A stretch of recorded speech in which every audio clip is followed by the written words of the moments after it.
All right. Hi, everyone out there. I am Thomas, and welcome to my channel. I do educational videos, and today we're doing the 45th video on the reciprocal system of theory.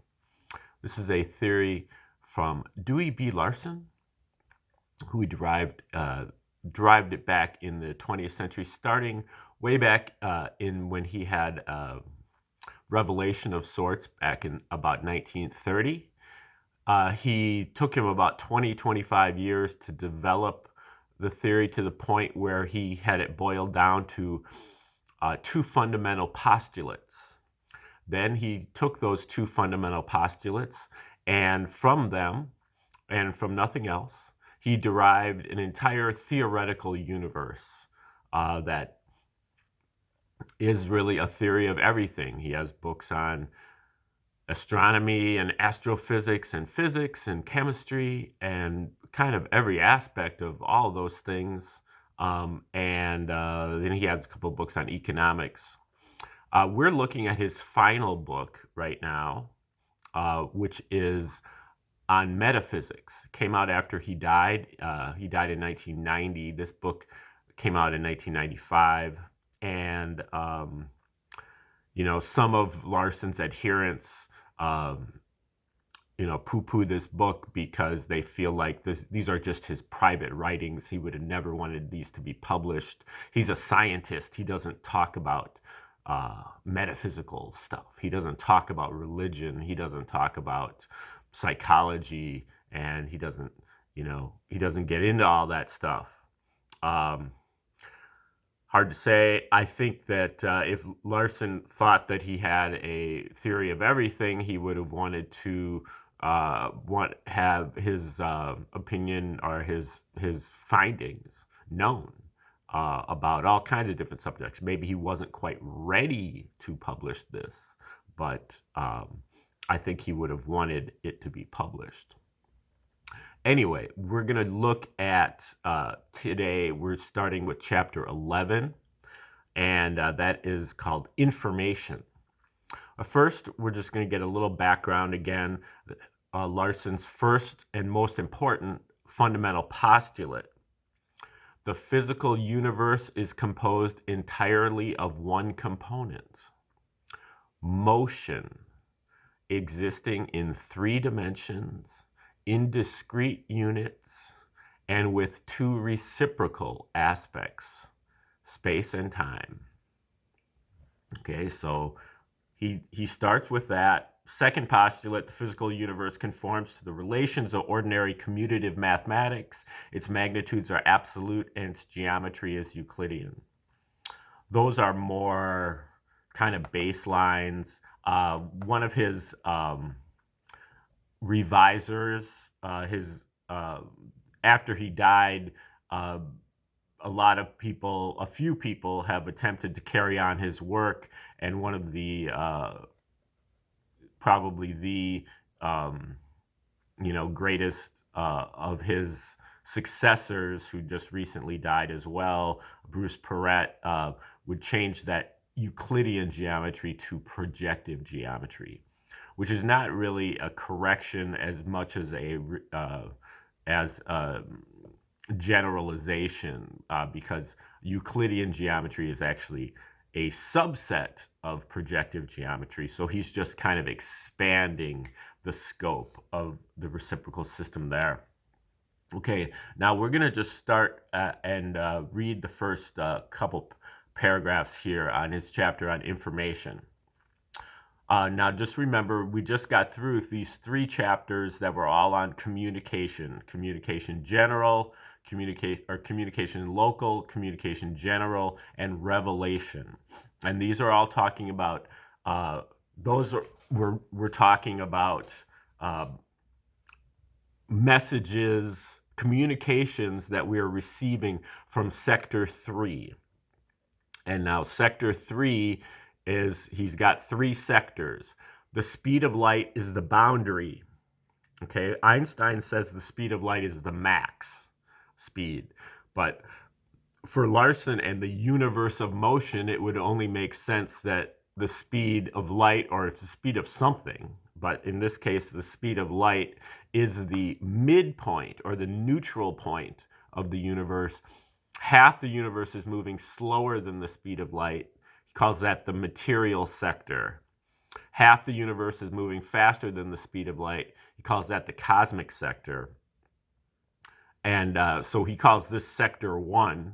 He calls this sector 2. And then sector 3 is kind of like the realm that is actually independent of space and time, where space and time kind of drop out. The difference between sector 1 and sector 2 is merely that space and time are inverted. So over here, you have relationships of space over time. But over here, you have relationships of time over space. And so even though we don't know really anything constructive about sector 2, we can extrapolate from what we know about sector 1, which is the sector of, chemistry and physics. It's the realm of atoms and molecules. And so we can determine what's going on over here by knowing what's going on over here and just reversing the roles of space and time. But we can also figure out that the main process over here in the material sector is aggregation. Atoms and molecules become bigger and bigger and bigger by glomming onto each other. And, eventually you get to the most complicated form of matter, which is DNA. A DNA molecule has like 10 billion atoms or several billion atoms. And at that point, it becomes complicated enough that it can actually accommodate a unit here from sector 2. And when a sector 2 unit and a sector 1 unit come together, the sector 2 unit basically takes control of the sector 1 unit in the same way that a thermostat, he uses this example, a thermostat can take control over the room. Even though the thermostat is just a minor aspect of that room, it controls the environment. And that's the same way as how life, or the sector 2 unit, controls the overall life unit. But then when this life unit gets to its most complicated, then it can be taken under the control of a sector 3 unit, a unit that's totally independent of time and space. And in my mind, when Larson says sector 3, he really is just meaning God. And so this sector 3 unit, once the life unit becomes the most complicated, which he says is intelligent human beings and other comparable living beings, then the sector 3 unit can take control over the whole thing and take control of the directives of the whole level 3, he calls it level 3 unit. And that level 3 unit then becomes kind of like the human condition, which is that it's in a tug of war, so to speak, between the sector 2 objective, which is survival of the life unit, and the sector 3 objective, which is ethical behavior or good behavior. And so there are certain situations when they are working in harmony with each other, but there are also certain situations where they work in opposition. And the ethical human is the person who is able to follow sector 3 rather than sector 2 when they are in conflict. And that the communication process is a process of getting messages from sector 3, which communicates directly to sector to the life unit. And those can be called, he calls them interchangeably, depending on your point of view, ESP, intuition, scientific insight, or religious revelation. And he says that those are all names for pretty much the same thing, but differing depending on the subject matter and the perspective of the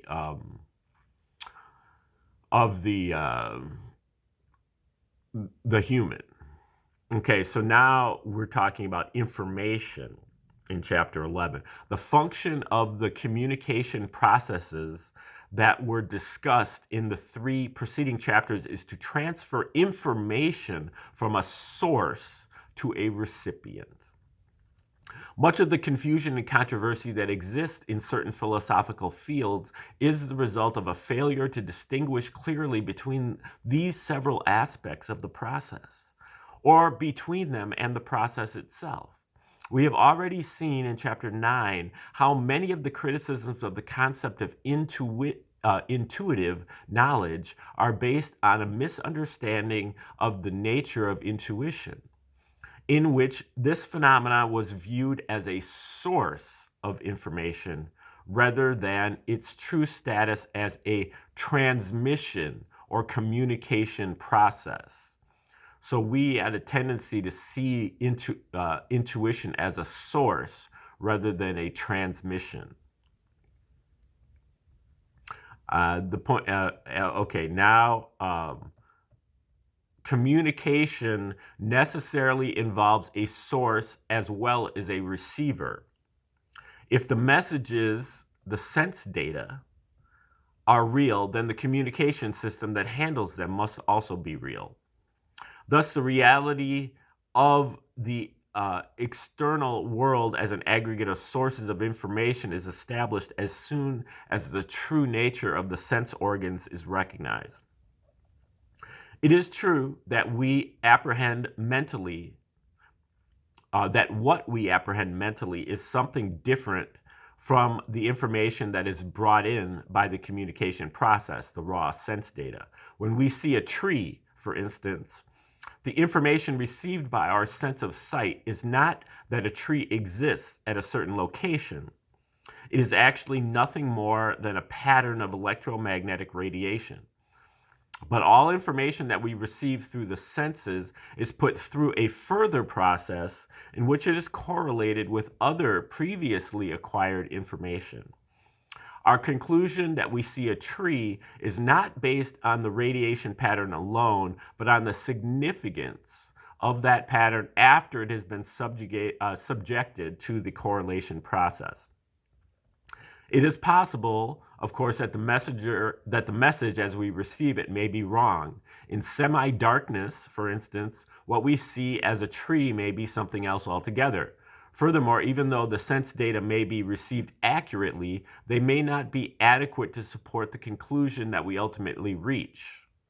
This is not very likely in the case of objects such as trees, but it is a very real issue when we are dealing with objects of atomic size or at astronomical distances or in other circumstances unfavorable for accurate observation. It is even suggested by some philosophers that the entire universe as we observe it may be nothing but an illusion. And this assertion is one that cannot be disproved, inasmuch as any evidence that might be adduced against it is itself an illusion on the basis of that same hypothesis. But in that case, all of the characteristics that define the physical universe and existence in general are characteristics of the illusion, and there is no detectable difference between illusion and reality. Okay, so that makes no difference. And then he talks about subjective idealism, that the external world that an individual thinks he observes is a creation of his own mind. And then he also talks about objective idealism, which concedes that the existence of an outside world has largely supplanted the subjective form of the idealist position. But in either of these versions, the essence of the position is the primacy of mind over matter.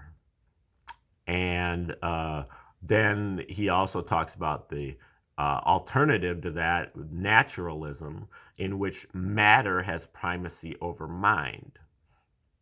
Naturalism is a type of philosophy which takes nature in this sense as the whole of reality.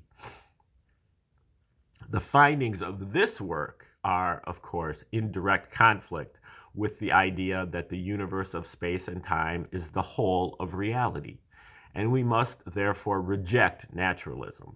But our findings give no support to idealism either, as they show that the entire universe of space and time, including the human mind, is purely physical.